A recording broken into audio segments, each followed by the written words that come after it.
Bien, donc aujourd'hui on fait le deuxième organe sensoriel et on va s'intéresser à l'oreille avec une double partie, une partie audition, une partie équilibration. Et on va suivre le même plan que la fois précédente, avec d'abord des rappels anatomiques et embryologiques. Et ensuite on verra en détail, rapidement oreille externe, oreille moyenne, et surtout on va s'intéresser à la structure de l'oreille interne. Brièvement sur le plan anatomique, l'oreille en fait peut se décomposer en trois parties distinctes. Il y a d'abord l'oreille dite externe, qui est composée du pavillon de l'oreille, du conduit auditif externe et du tympan. Bien sûr, comme c'est une interface, on peut le mettre sur le moyenne ou l'externe, mais classiquement, donc pavillon, conduit auditif externe, tympan, constituent l'oreille externe. L'oreille moyenne se réduit en fait à la caisse du tympan et aux osselets qu'elle contient. On va y revenir. Et enfin, l'oreille interne, qui est la partie véritablement sensorielle, contient la cochlée qui est ici l'organe de l'audition, et on va y revenir, le labyrinthe qui est l'organe de l'équilibration. Donc trois parties, externe, moyenne, interne, et on verra à la fin qu'elles ont chacune un rôle particulier. Donc sur cette photo ici, on distingue l'extrémité interne du conduit auditif externe avec le tympan, la membrane du tympan ici, qui sépare ce conduit auditif externe de la caisse du tympan. Et dans cette caisse du tympan, le plan de coupe passe juste ici par la tête du marteau, qui est un des osselets présents dans cette cavité moyenne. Et ici, on a les différentes, on va y revenir, cavités de l'oreille interne, avec ici l'organe de l'équilibration, et ici la cochlée, qui est l'organe de l'audition. Sur un plan embryologique, comme pour l'œil, en fait l'oreille est un organe qui se met en place extrêmement précocement, puisque vous voyez que l'oreille interne et externe se mettent en place, enfin l'oreille interne et moyenne se mettent en place dès la 4e semaine. Pour l'oreille externe et l'oreille moyenne, le processus est un peu long, mais pour l'oreille interne, il est terminé dès la fin du 2e mois. Alors, un retour en arrière, je pense qu'on vous a parlé, vous vous rappelez en tout cas, des arcs branchiaux. Ces arcs branchiaux sont des structures mésenchymateuses qui entourent la bouche primitive de l'embryon. Donc vous avez ici une vue latérale de votre embryon avec le pôle céphalique, et ici les arcs branchiaux qui entourent donc latéralement la bouche primitive. Et ici vous avez une coupe de cet embryon, une coupe horizontale. Donc ce que vous voyez ici, c'est le plancher de la bouche primitive, avec de part et d'autre ces renflements qui constituent les arcs branchiaux. Donc ce qui se passe à la 4e semaine, c'est deux choses. L'oreille externe et l'oreille moyenne vont dériver ici de la première poche endobranchiale et de la endobranchiale ici et de la première poche ectobranchiale. Ces poches endo et ectobranchiales sont les replis qui séparent deux arcs branchiaux successifs. Donc vous avez ici le premier arc branchial. Entre le premier et le deuxième arc branchial, vous avez un repli, une invagination. En dedans, on parle de poche endobranchiale. En dehors, on parle de poche ectobranchiale. Donc oreille externe et oreille moyenne dérivent respectivement du repli ectobranchial et du repli endobranchial, qui vont progresser l'un vers l'autre et venir en contact. L'oreille interne, elle, dérive ici d'une invagination de l'épiblaste, donc du futur épiderme de l'embryon, sous l'induction ici du rhombencéphale, c'est-à-dire la partie la plus postérieure du cerveau. Donc ce rhombencéphale va induire une différenciation de l'épiblaste qui va s'invaginer pour former ici cette vésicule otique, pas optique mais otique. Et cette vésicule otique va évoluer pour donner l'oreille interne.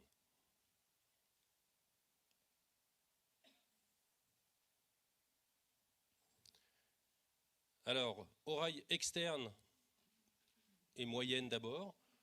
L'oreille externe dérive, le conduit auditif externe dérive de la première poche ectobranchiale, on l'a dit. L'oreille moyenne, la caisse du tympan, et la future trompe d'Eustache dérive de la première poche endobranchiale. Et ces deux poches progressent l'une vers l'autre. Et au point de contact entre ces deux poches, bien sûr, il va y avoir une zone qui va donner le tympan.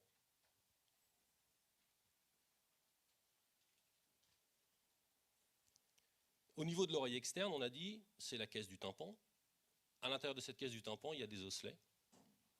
Et ces osselets dérivent ici du mésenchyme provenant de la partie postérieure des deux premiers arcs bronchiaux. Donc marteau et enclume dérivent de la partie postérieure du premier arc bronchial, l'étrier de la partie postérieure du deuxième arc bronchial.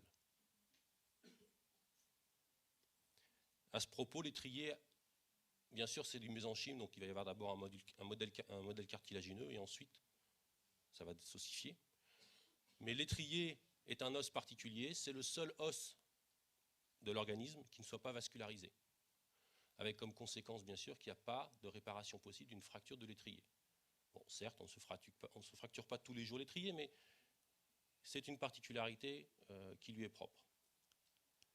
Donc marteau enclume, vous voyez qu'il dérive d'une condensation de ce mésenchyme, et au début, bien sûr, ce marteau et cette enclume, l'étrier, sont complètement englués dans le conjonctif voisin. Et petit à petit, donc, au cours du développement embryonnaire, et suite à l'accroissement de cette poche endobranchiale, eh bien, elle va venir englober ici, la poche endobranchiale va venir englober et recouvrir les osselets, qui vont donc se retrouver secondairement libres, enfin, suspendus dans la cavité. D'accord ? La poche endobranchiale progresse, vient entourer les osselets, qui se retrouvent donc secondairement dans une cavité aérienne, alors qu'au départ, ils étaient dans du conjonctif. Et ils se retrouvent dans cette cavité aérienne, mais ils restent bien sûr suspendus par des reliquats de cet environnement conjonctif qui va former des ligaments. Et c'est autour de ces ligaments que ces osselets vont pouvoir avoir un certain degré de mobilité.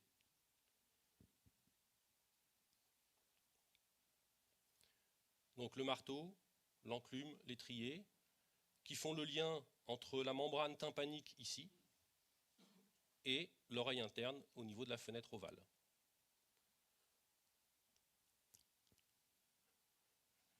Le tympan maintenant.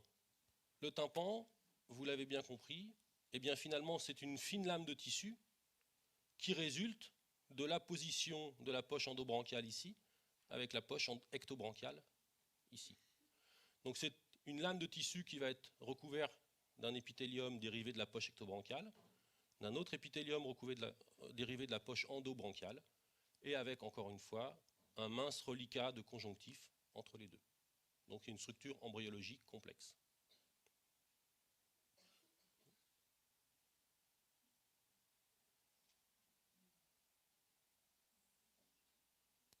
Le pavillon de l'oreille, juste un mot pour ne pas l'oublier. Ce pavillon de l'oreille, il dérive de 6 bourgeons de mésenchyme, donc de conjonctif, qui dérivent là encore des deux premiers arcs bronchiaux. Donc vous voyez qu'au départ, on n'a pas grand-chose, hein, on a juste 6 amas cellulaires qui vont bien sûr croître pour former petit à petit le pavillon de l'oreille habituel. Ils vont croître et fusionner. Une remarque importante, si vous regardez ici, on est vers le 4e, 5e mois, 4e, 5e semaine de développement. Vous voyez que la position de l'oreille est extrêmement basse. On a la bouche, les narines et les yeux ici. Donc initialement, l'oreille, elle est très basse au niveau du cou de l'embryon. Pourquoi ? Puisqu'on a vu que la vésicule otique était un dérivé induit par la partie postérieure du cerveau. Et bien sûr, secondairement, cette oreille va remonter à sa position définitive suite à la croissance de la mandibule et de la face. Donc, l'oreille démarre très bas et vient prendre sa position secondairement, ce qui vous explique que quand il y a une malposition de l'oreille, c'est toujours des oreilles trop bas implantées et jamais trop haut implantées. D'accord ? Elle n'a pas suffisamment ascensionné.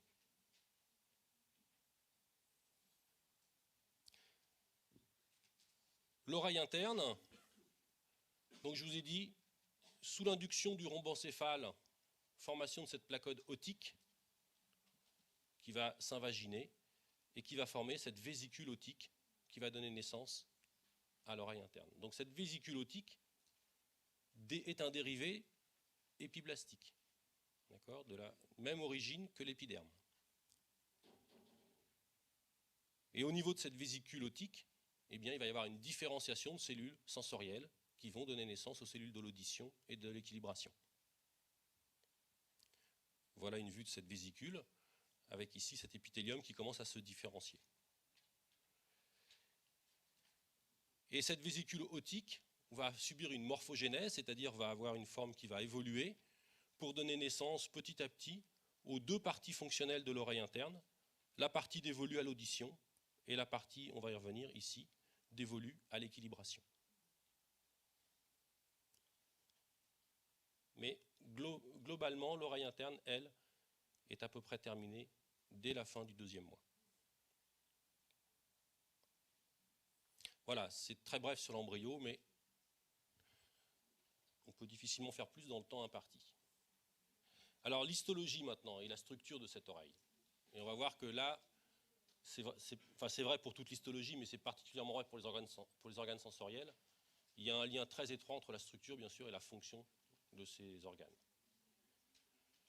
Alors le pavillon de l'oreille, en dehors de son aspect plus ou moins esthétique, est une structure qui a pour but de concentrer les ondes sonores au niveau du conduit auditif. Ce n'est pas très vrai dans l'espèce humaine, mais il y a d'autres espèces sur lesquelles ça se voit beaucoup plus. Donc le but, la forme est quand même dévolue à cette fonction de concentration des ondes sonores et le but c'est de les amener à l'intérieur du conduit auditif. C'est donc une structure qui est composée globalement de cartilage élastique. Normalement un lobe d'oreille c'est pas complètement amorphe et informe. Donc cette forme qui se reprend facilement est liée à ce cartilage élastique recouvert de peau. Dans la continuité du pavillon, on a le conduit auditif externe qui est creusé dans l'os temporal. Et ce conduit auditif externe est un conduit borgne puisqu'il se termine au niveau du tympan. Lui aussi est entouré de cartilage élastique et bien sûr plus en périphérie, ici on a du tissu osseux puisqu'encore une fois il est creusé dans l'os temporal. Comme ce conduit auditif dérive de l'épiblaste, de la première poche ectobranchiale, eh bien, il est recouvert, comme pour le reste de l'épiderme, d'un épithélium malpighien qui est kératinisé. Épithélium malpighien kératinisé avec également des annexes et notamment des poils. Surtout ce que l'on trouve un certain nombre de glandes, notamment des glandes sébacées, et qui sont des glandes tubulo-contournées, tubulo-acineuses contournées, mais on a une particularité au niveau du conduit auditif externe qui est la présence de ces glandes cérumineuses, qui sont une variété de glandes sébacées, qui vont sécréter le cérumen, dont le rôle principal est de lutter contre l'humidité. C'est-à-dire, elles vont recouvrir le conduit auditif externe d'un composé très lipidique qui va empêcher l'humidité de stagner dans ce conduit auditif externe, le but étant de lutter contre les infections. Donc c'est vraiment un but de protection contre la multiplication des germes pathogènes.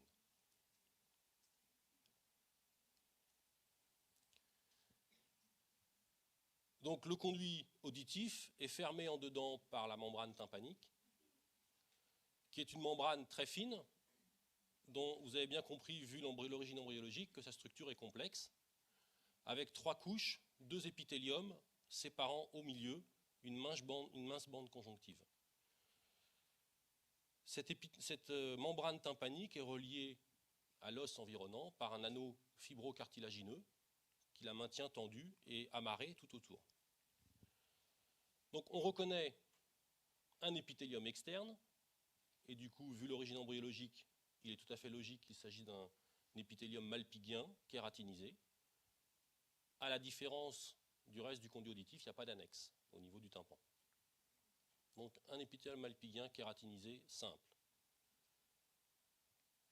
Juste sous cet épithélium malpighien kératinisé, du conjonctif, qui est constitué de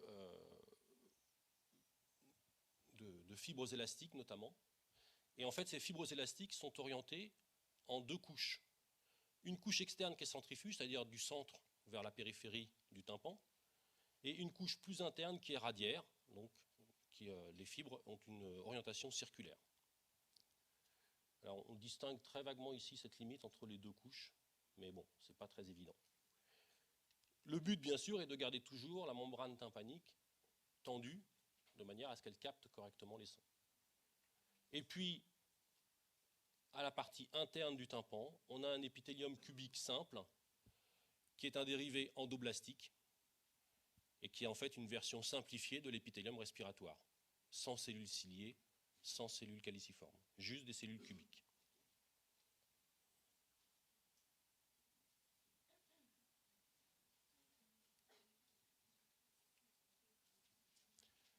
Alors, le tympan sépare donc l'oreille externe de l'oreille moyenne. Cette oreille moyenne, elle est composée de cette cavité qui est creusée dans l'os temporal et qui est la caisse du tympan. Cette caisse du tympan étant reliée, entre guillemets, à l'extérieur via ce conduit ici, qui est la trompe d'Eustache. Et cette trompe d'Eustache a un rôle essentiel pour équilibrer les pressions de part et d'autre du tympan. C'est essentiellement important, bien sûr, quand il y a des variations de pression liées à l'altitude, notamment. Donc, la caisse du tympan est en communication avec l'oropharynx via cette trompe d'Eustache. Elle est en communication avec un certain nombre de cavités en arrière dans la mastoïde. Et elle est en communication avec l'oreille interne via deux orifices. D'une part, la fenêtre ovale sur laquelle s'applique la platine de l'étrier, ici, cette partie plate de l'étrier. Et d'autre part, la fenêtre ronde. Cette fenêtre ronde est obturée par une fine membrane dont la structure ressemble beaucoup à celle du tympan. D'accord ? Donc, trois communications avec l'oropharynx via la trompe d'Eustache, avec les cavités mastoïdiennes et avec l'oreille interne via la fenêtre ovale et la fenêtre ronde. Et donc, dans cette oreille interne, on décrit les trois osselets, le marteau en rouge, l'enclume en bleu et l'étrier en vert. Comme on l'a vu tout à l'heure, ces osselets sont maintenus à la périphérie de la cavité tympanique par des ligaments. Et surtout, ces osselets sont maintenus entre eux par des fibres musculaires, par deux petits muscles. Premier muscle, stridor tympani, et deuxième muscle, le muscle stapédien, dont le rôle est d'amortir les vibrations sonores les plus violentes, pour éviter les lésions de l'oreille interne et pour éviter même les lésions au niveau des osselets. Donc ils sont maintenus entre eux par les muscles qui permettent de réguler les mouvements de ces osselets. Donc stapédien et stridor tympani. Mais bon, peu importe. Hein. Retenez qu'il y a des fibres musculaires qui relient ces osselets entre eux. L'étrier, donc le marteau est appliqué étroitement sur le tympan. Il y a une articulation avec l'enclume, qui elle-même a une articulation avec l'étrier, qui lui est articulé avec la fenêtre ovale de l'oreille interne. Donc il y a transmission mécanique ici, via ces trois osselets, des vibrations sonores reçues par le conductif externe vers l'oreille interne.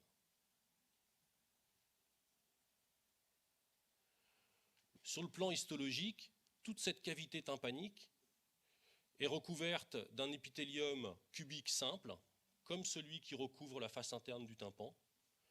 Donc la cavité tympanique est recouverte d'un épithélium cubique simple, de même que les trois osselets.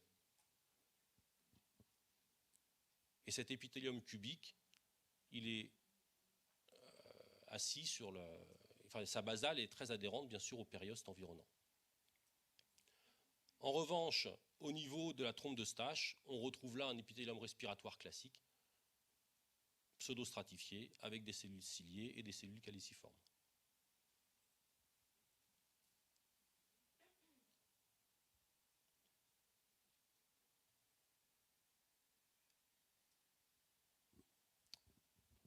Alors, l'oreille interne, c'est quand même le cœur de l'organe,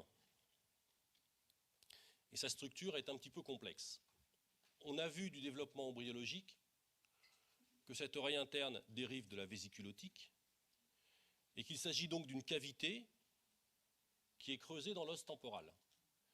Donc on reconnaît, on appelle cette cavité le labyrinthe osseux, donc qui est directement creusé dans le temporal, avec une partie cochléaire en forme de limaçon, dévolue à l'audition, et une partie ici dévolue à l'équilibration, pour lequel on reconnaît différents organes que l'on reverra, une partie vestibulaire ici, et une partie de canaux semi-circulaires à droite complètement. Donc le vestibule est ici, et les canaux semi-circulaires sont dans les 3 plans de l'espace, et ils font office de gyroscope. À l'intérieur de ce labyrinthe osseux, il y a un liquide qui est tout à fait identique au LCR, au liquide céphalorachidien, puisqu'il y a communication en fait du labyrinthe osseux avec les espaces arachnoïdiens. Donc le LCR, ou un liquide équivalent qu'on appelle la périlymphe, vient baigner l'intérieur de ce labyrinthe osseux. Et ce labyrinthe est recouvert d'un fin tissu conjonctif qu'on appelle un mésothélium. Et ce mésothélium envoie des fibrilles conjonctifs de manière radiaire, enfin perpendiculaire à lui, pour venir soutenir la structure que l'on va trouver à l'intérieur de ce labyrinthe osseux. Alors là, sur ce schéma, il faut imaginer que c'est un moulage du labyrinthe osseux, d'accord ? Il n'y a pas un os qui a cette forme-là, c'est au contraire, c'est en creux. C'est en creux à l'intérieur du temporal. En revanche, ce que l'on trouve à l'intérieur de ce labyrinthe osseux, c'est un labyrinthe dit membraneux qui a une forme bien sûr identique, calquée sur celle du labyrinthe osseux. Et c'est ce labyrinthe membraneux qui est relié justement au périoste par ces fibrilles conjonctives perpendiculaires. Donc le labyrinthe membraneux reprend exactement les mêmes formes que le labyrinthe osseux. Une partie cochléaire dévolue à l'audition, une partie vestibulaire et canaux semi-circulaires dévolus à l'équilibre. À l'intérieur de ce labyrinthe membraneux, il n'y a pas le même liquide. On trouve de l'endolymphe qui a une structure ionique différente du LCR et de la périlymphe. Et cet endolymphe est sécrété spécifiquement par une partie de ce labyrinthe membraneux.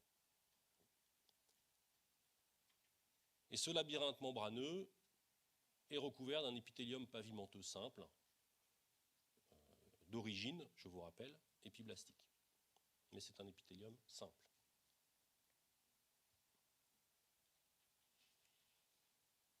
Alors, le labyrinthe membraneux est constitué de quoi?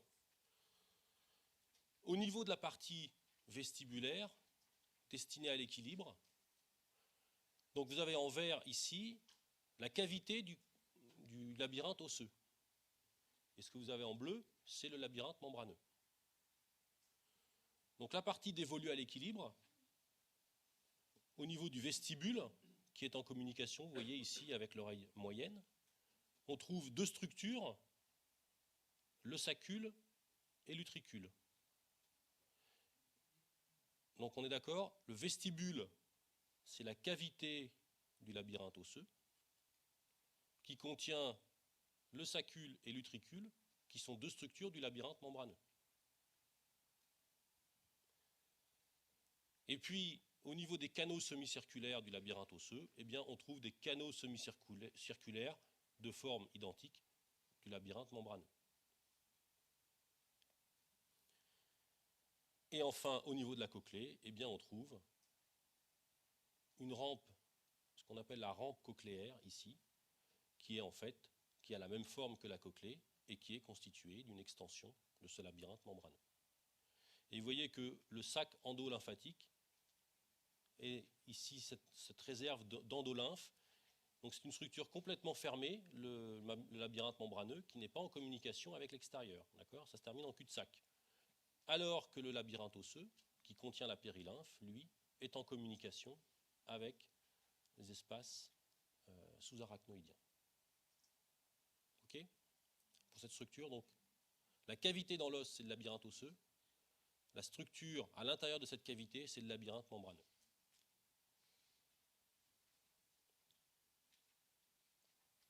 Donc ça, on vient de le voir. Alors, au niveau de la cochlée, Donc on a dit qu'on a cette extension du labyrinthe membraneux qui forme ce qu'on appelle la rampe cochléaire, on y reviendra tout à l'heure. Et du coup, cette rampe, ce labyrinthe membraneux sépare la cavité osseuse en deux autres cavités secondaires qui sont la rampe vestibulaire ici et la rampe tympanique ici. Mais on va y revenir. D'accord ? Vous avez un orifice, une cavité. À l'intérieur, vous mettez une structure qui la sépare en deux. Donc du coup, vous avez trois structures à décrire. Les deux cavités persistantes et la structure au milieu qui est la rampe cochléaire. Et donc c'est au niveau de ce labyrinthe membraneux et de cette cochlée que l'on va trouver l'emplacement des cellules sensorielles proprement dites. En bleu, vous avez l'emplacement des cellules sensorielles, donc le long de ce limaçon destiné à l'audition. Et en vert, vous avez ici l'emplacement des cellules sensorielles destinées au contrôle de l'équilibre. Et vous voyez qu'en fait, ce n'est pas l'ensemble du labyrinthe membraneux qui sert d'organe sensoriel. Il y a juste des petits patchs ici, au niveau du sacule, de l'utricule et des canaux semi-circulaires, qui servent au contrôle de l'équilibre. Alors qu'au contraire, pour l'organe de l'audition, il est bien réparti tout au long de la cochlée.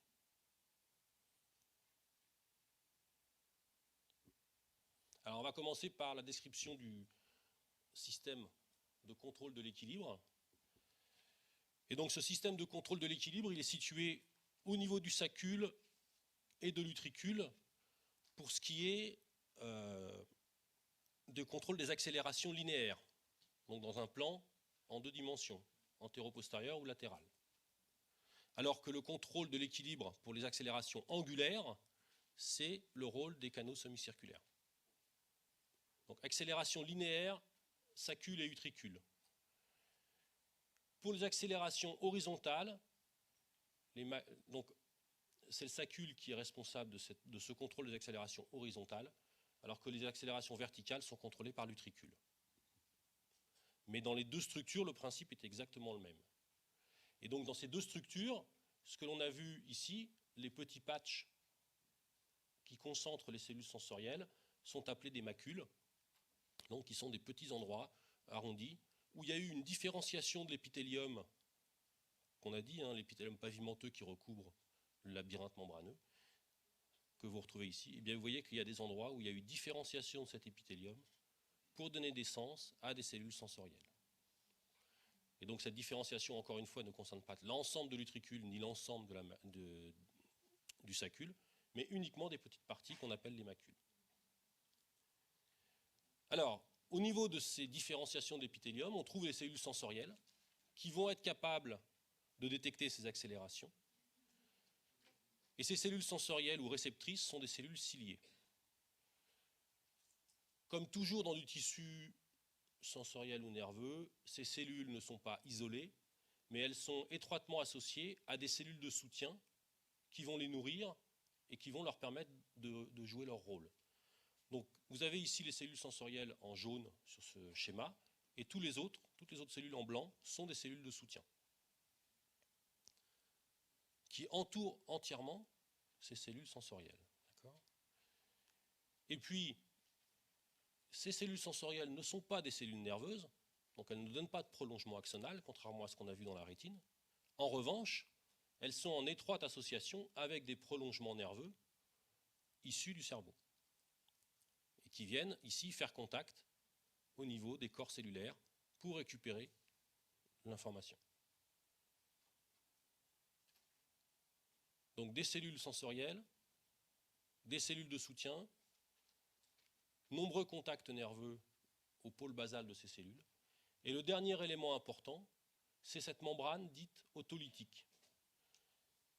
Cette membrane autolytique, qui est représentée en bleu pâle ici, est en fait constituée d'une couche glycoprotéique extrêmement aqueuse et qui recouvre complètement la macule. Et dans cette couche autolytique, les cils des cellules réceptrices vont être complètement englués à l'intérieur. Une autre particularité au niveau de ces macules, c'est que dans ce gel glycoprotéique, eh bien, on va trouver ce que l'on appelle des otolithes, c'est-à-dire des petites concrétions calcaires qui vont jouer un rôle important, bien sûr, dans la détection des accélérations. Donc voilà ces concrétions sur une microscopie électronique. Elle recouvre entièrement, on distingue ici les cils, et vous voyez qu'ils sont pris à l'intérieur de ces concrétions calcaires que l'on trouve dans le gel glycoprotéique. Sur une coupe en microscopie optique, au niveau de cet épithélium sensoriel, on distingue plusieurs couches de noyaux. La couche basale ici correspond en fait au noyau des cellules de soutien, qui sont le plus proches de la lame basale. Alors que les noyaux plus en surface correspondent au noyau des cellules sensorielles.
Donc il y a des terminaisons nerveuses efférentes, bien sûr, qui permettent de transmettre l'influx généré par ces cellules sensorielles, mais il y a surtout également des terminaisons afférentes, c'est-à-dire avec un influx qui arrive sur ces cellules sensorielles et qui vont permettre de contrôler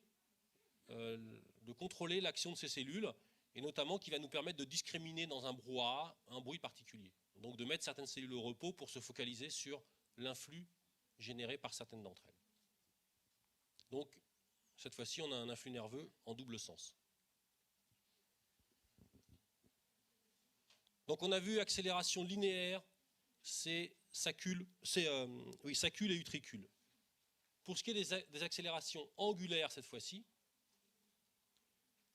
les zones sensorielles destinées à déceler ces accélérations angulaires sont situées au niveau de ce qu'on appelle les ampoules de chacun des 3 canaux semi-circulaires, un dans chaque plan de l'espace, ce qui va nous permettre, quand on tourne la tête notamment, de se positionner immédiatement dans l'espace. Alors il y a une seule ampoule par canal semi-circulaire, et on a vu tout à l'heure que la zone sensorielle était située dans l'ampoule. Il n'y a aucune zone sensorielle dans le reste du canal semi-circulaire. Donc il n'y a que dans l'ampoule qu'il y a une zone sensorielle, et cette zone sensorielle s'appelle une crête, puisqu'elle a cette forme comme ça, allongée. Cette crête sensorielle, cette crête ampulaire, est perpendiculaire au grand axe du canal semi-circulaire. Donc par exemple pour ce canal-là, la crête ampulaire va être comme ça. Pour celui-ci, elle va être comme ça. Et pour celui-là, elle va être comme ça. D'accord ? Donc la crête ampulaire, ici, est perpendiculaire au grand axe du canal. Et elle traverse l'ampoule de part et d'autre. Et vous voyez ici une coupe d'une ampoule avec cette crête qui traverse complètement et qui vient prendre contact, ici, avec la face opposée de l'ampoule.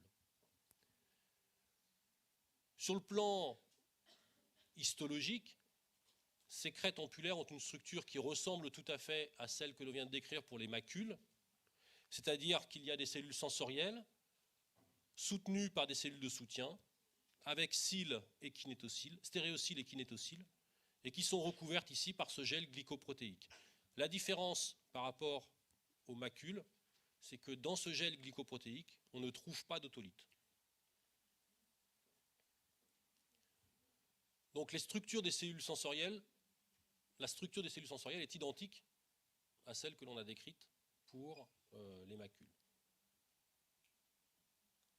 Alors comment fonctionne le système ? Eh bien en fait c'est un système sensoriel qui est capable donc de détecter une accélération. Et cette accélération est détectée parce que les stéréocyles et kinétocyle sont englués dans ce gel glycoprotéique. Et donc vous imaginez bien que ce gel, qui n'est pas de l'eau, a une certaine inertie. Si vous commencez à déplacer, en l'occurrence l'organisme, eh bien en fait le gel va exercer une certaine force d'inertie, il va avoir un retard sur le déplacement, et les cils qui sont englués à l'intérieur, les stéréocyles qui sont englués dans ce gel, vont être tordus. Or, ces stéréocyles et kinétocyle sont amarrés ici à la membrane par un réseau terminal du cytosquelette, donc qui donne une certaine rigidité malgré tout à l'ensemble.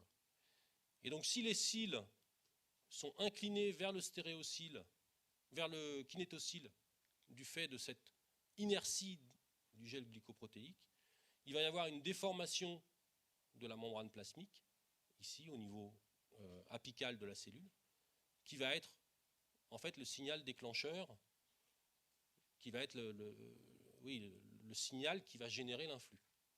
Et plus précisément, cet influx est généré de la manière suivante, c'est qu'entre chacun des cils, et c'est pour ça qu'ils sont organisés comme ça de manière extrêmement précise, du plus petit au plus grand vers le kinétocyle, entre chacun des cils successifs, il y a des protéines particulières qui vont relier un cil à la membrane latérale du cil voisin, enfin du stéréocyle voisin. Et au niveau de ce point de jonction entre ce cil et la membrane latérale, il y a un canal potassium qui va être sensible justement à l'effet de traction sur la membrane plasmique. Et donc s'il y a traction parce que les cils sont mobilisés, il va y avoir ouverture du canal potassium, donc dépolarisation et génération d'un influx nerveux. Et l'influx va être différent selon que les cils vont se déplacer vers le kinétocyle ou au contraire selon que les cils vont se déplacer à distance du kinétocyle. Vous allez avoir ouverture ou au contraire fermeture de ce canal potassium. Et donc modification de la dépolarisation de la cellule, modification de l'influx nerveux généré. Et donc cet influx nerveux généré par la cellule va être capté ici par les terminaisons nerveuses au niveau de son pôle basal et latéral et transmis au ganglion vestibulaire. D'accord ? Donc toute l'astuce, tout le mécanisme, C'est l'inertie générée par ce gel glycoprotéique, et les cils qui sont englués dedans vont être mobilisés et vont entraîner l'ouverture ou la fermeture d'un canal potassium.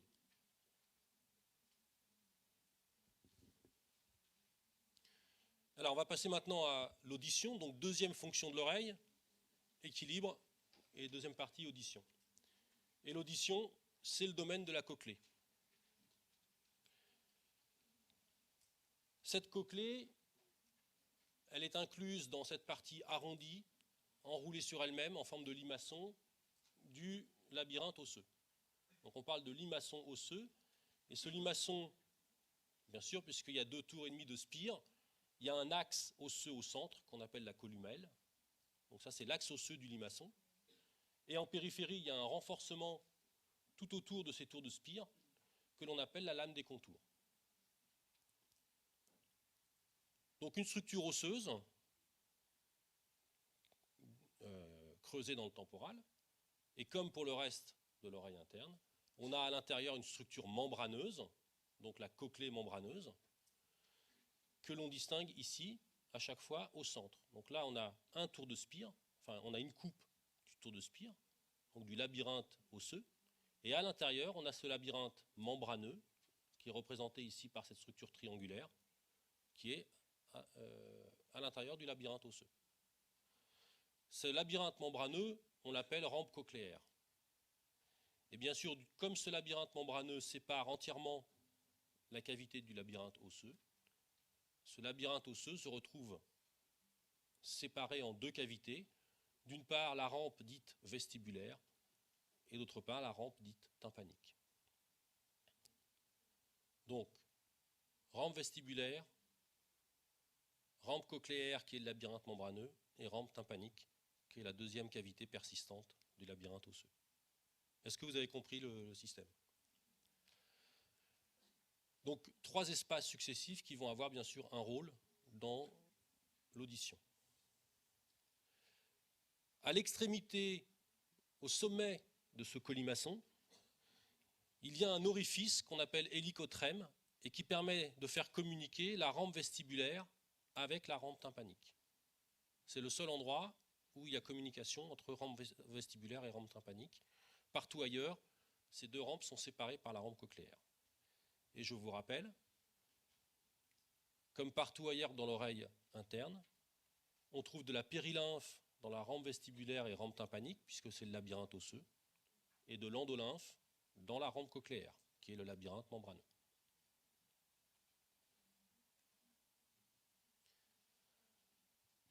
Alors, les communications, pour ce qui est du labyrinthe membraneux, vous voyez que donc, la rampe cochléaire, elle est en communication ici avec le sacule. Donc c'est une structure quand même unique, il y a de l'endolymphe à l'intérieur. Et le labyrinthe osseux, donc rampe vestibulaire et tympanique, sont en communication avec le vestibule pour la rampe, avec la fenêtre ovale pour la rampe vestibulaire, avec la fenêtre ronde ici pour la rampe tympanique. Donc on va revoir après comment fonctionne le système. Fenêtre ovale, rampe vestibulaire, hélicotrème au sommet, rampe tympanique, fenêtre ronde. Fenêtre ronde, on revient ici dans l'oreille moyenne. Alors bien sûr, la structure importante à décrire, c'est la rampe cochléaire, puisque c'est là que se situe l'organe de l'audition. Et vous vous rappelez tout à l'heure ce qu'on a montré sur le schéma, cet organe de l'audition est réparti sur l'ensemble de la cochlée. Il n'est pas réparti en patch comme on a pour l'équilibration. Donc cette rampe cochléaire, elle est grossièrement triangulaire à la coupe, enfin elle n'est pas grossièrement, elle est triangulaire à la coupe, et on reconnaît une face basale, une face latérale et une face oblique. Donc cette face basale ou inférieure, elle est constituée d'une part de la lame spirale osseuse, c'est-à-dire de l'extension de la columelle, c'est-à-dire de l'axe du limaçon, et donc bien sûr comme il y a des tours de spire, cette columelle envoie des expansions entre chaque tour de spire. C'est ce qu'on appelle la lame spirale osseuse. Ensuite, vous avez cette portion ici qui constitue la membrane dite basilaire. Et enfin, à l'extrémité externe, cette fois-ci du limaçon, cette membrane basilaire vient prendre contact avec le ligament spiral. Donc la face inférieure, c'est lame spirale osseuse, membrane basilaire, jusqu'au ligament spiral ici. Cette membrane basilaire, elle est en contact ici avec une cavité, c'est la rampe tympanique. Puisqu'elle est en contact avec une cavité, on reconnaît sur sa face inférieure un épithélium qui est un épithélium pavimenteux simple. Ici, épithélium pavimenteux, et le corps de la membrane basilaire est constitué de fibres conjonctives avec des capillaires. Le point fondamental, c'est que cette membrane basilaire supporte ici l'organe de Corti, qui est l'organe de l'audition. D'accord ? Cet organe de Corti est posé sur cette membrane basilaire. La face latérale, on a vu ici, il y a le ligament spiral, qui est la zone d'insertion de la membrane basilaire. Et situé au-dessus, il y a cette structure qu'on appelle la strie vasculaire, et donc qui a un rôle important, puisque c'est sur cette strie vasculaire que va avoir lieu la sécrétion de l'endolymphe, donc tout le liquide qui baigne l'ensemble du labyrinthe membraneux.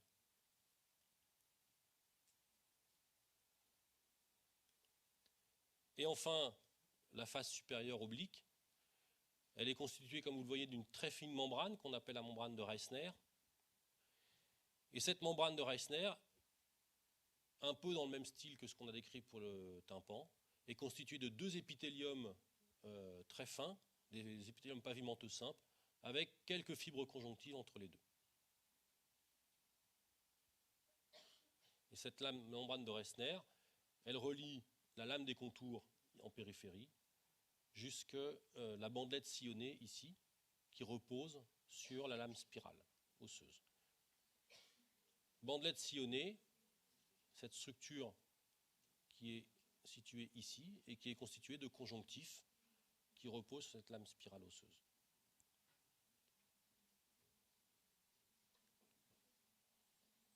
Alors l'organe de Corti, c'est l'organe de l'audition, posé sur la membrane basilaire. Toujours pareil, on retrouve le même schéma, des cellules sensorielles qui sont associées à des cellules de soutien. En l'occurrence, les cellules de soutien s'appellent les cellules phalangées, alors que les cellules sensorielles s'appellent les cellules chevelues, tout simplement parce qu'elles sont des cellules ciliées. Vous voyez que, comme ce que l'on a écrit au niveau des macules et des saccules, ces cellules sensorielles, qui sont en bleu ici, sont complètement englobées dans les cellules de soutien, qui les présentent en surface. Mais elles sont enchâssées comme des œufs dans un coquetier, au niveau des cellules de soutien, des cellules phalangées. Et cet organe de Corti s'organise avec une symétrie de part et d'autre de cette structure triangulaire ici qu'on appelle le tunnel de Corti. Et ce tunnel de Corti, il est limité par deux grandes cellules phalangées très riches en cytosquelette, ce cytosquelette qui permet de maintenir la forme de ces grandes cellules et donc de maintenir cette forme triangulaire au tunnel de Corti. Quel est le rôle de ce tunnel de Corti? Enfin, le rôle, pas exactement ça, mais c'est autour de ce tunnel que l'on reconnaît d'une part des cellules sensorielles internes et d'autre part des cellules sensorielles externes ici. Donc cellules internes ici, cellules externes ici.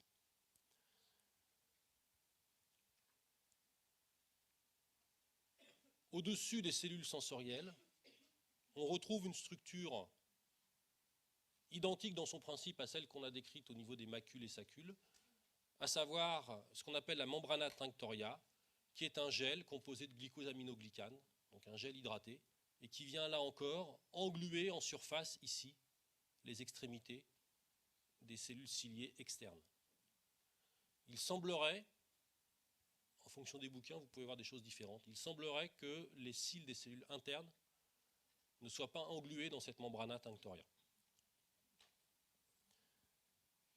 D'accord pour le système? Des cellules de soutien, des cellules sensorielles, un gel hydraté, et bien sûr des terminaisons nerveuses qui viennent récupérer l'influx généré par les cellules sensorielles et qui viennent l'amener au ganglion de Scarpa. Alors, ces cellules sensorielles, en gros, il y a 3500 cellules sensorielles internes et environ 12 000 cellules sensorielles externes. Donc, ce n'est pas énorme finalement. Les cellules externes sont des cellules cylindriques avec des stéréocyles. Et vous voyez que les stéréocyles sont organisés en arc de cercle au niveau de ces cellules externes.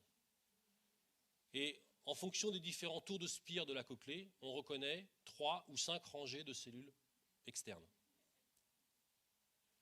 Au contraire, les cellules internes ont un aspect plus piriforme et surtout l'organisation des cils ou des stéréocyles est un peu plus linéaire.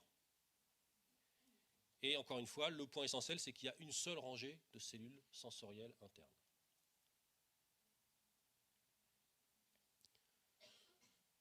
Donc, au pôle basal de ces cellules, on a les contacts avec les terminaisons nerveuses du neurone bipolaire qui est situé au niveau du ganglion spiral. Un argument très fort pour dire que les cellules essentielles pour l'audition, c'est les cellules internes, c'est que pour ces cellules internes, on trouve un neurone bipolaire par cellule sensorielle. Donc en gros, 90 ou 95% des neurones sont affectés aux 3500 cellules auditives internes. Alors que les 5 à 10% restants des neurones auditifs sont attribués aux 12 000 cellules externes.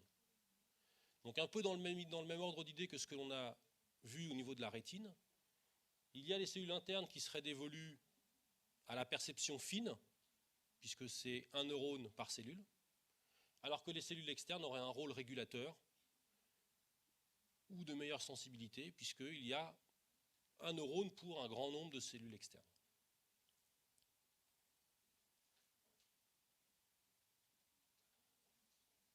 Donc comment fonctionne le système d'audition? En fait, les ondes sonores qui sont captées par le conduit auditif externe viennent faire vibrer la membrane tympanique, exactement comme un tambour. Sur cette membrane tympanique, on a le marteau qui est accolé, et bien sûr les vibrations du tympan vont mettre en mouvement le marteau et du coup l'enclume et l'étrier. Avec un premier effet régulateur de ces osselets via les muscles qui peuvent contrôler ou limiter les vibrations induites. Donc les vibrations du tympan sont transmises et si nécessaire limitées ou au contraire amplifiées par la chaîne des osselets. Et le dernier osselet, c'est l'étrier, dont la partie plate est accolée à la fenêtre ovale. Donc les vibrations du tympan sont transmises à la membrane de la fenêtre ovale. Si vous vous rappelez, cette fenêtre ovale est en communication de l'autre côté avec le vestibule, c'est-à-dire avec la partie du labyrinthe osseux qui contient de la périlymphe. Donc c'est une cavité ici en bleu qui est entièrement remplie de liquide. Et vous savez que les liquides sont incompressibles. Et donc les transmissions, l'onde sonore captée par le tympan va être transmise via la fenêtre ovale à cette périlymphe. Au centre de la cochlée, vous avez la rampe cochléaire, qui est la partie membraneuse de la cochlée. Donc les vibrations de la périlymphe vont être transmises à l'endolymphe via la membrane de Reissner et via surtout la membrane basilaire. Là encore, c'est incompressible. Donc toutes les vibrations de la périlymphe sont transmises à l'endolymphe via la membrane de Reissner ou la membrane basilaire. Donc les vibrations poursuivent tout au long ici de la rampe vestibulaire, arrivent au sommet de la cochlée, passent par l'hélicotrème, et les vibrations résiduelles vont voyager dans la rampe tympanique jusqu'à la fenêtre ronde. Et la fenêtre ronde, en fait, sert de décharge, c'est-à-dire d'amortisseur, pour éliminer les dernières vibrations résiduelles et éviter les bruits parasites.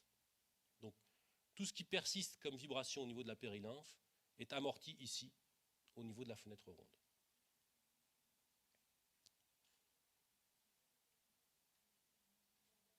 Alors, comment fonctionne l'organe de Corti?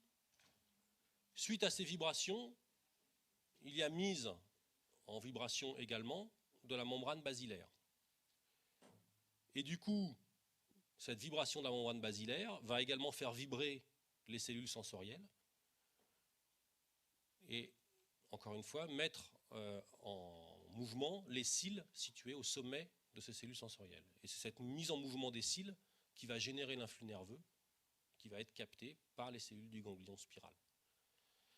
Alors je vous dis tout à l'heure, seules les cellules externes a priori semblent avoir des cils inclus dans la membrana tectoria. Donc pour ce qui est des cellules internes, il est possible que ce soit juste la vibration de l'endolymphe qui permette la captation de l'influx, enfin de l'onde sonore. Pour les cellules externes, c'est probablement le fait qu'elles soient engluées dans la membrana tectoria qui va mettre en mouvement les cils. Et donc bien sûr, plus l'amplitude sonore, c'est-à-dire plus l'intensité de la vibration va être importante, plus l'intensité du mouvement des cils va être importante. Et donc c'est comme ça qu'on détecte les niveaux sonores plus ou moins importants. Et bien évidemment, comme tout système biologique, il y a une limite. Si le niveau sonore est trop violent, vous avez éventuellement destruction de l'organe de Corti. Soit sur un flash sonore, soit sur des traumatismes sonores répétés. Alors il y a une deuxième caractéristique du son qui est important. On a vu le niveau sonore en fonction, bien sûr, de l'intensité des vibrations. Une deuxième caractéristique qui est importante, c'est la hauteur du son, c'est-à-dire est-ce que c'est un son grave ou aigu. Donc l'oreille humaine, globalement, peut détecter 10 ou 11 octaves. Et en fait, il semblerait que ce qui intervient pour détecter cette hauteur du son, c'est l'épaisseur ici de la membrane basilaire. Puisque cette membrane basilaire, à tous les endroits de la cochlée, va avoir une épaisseur différente.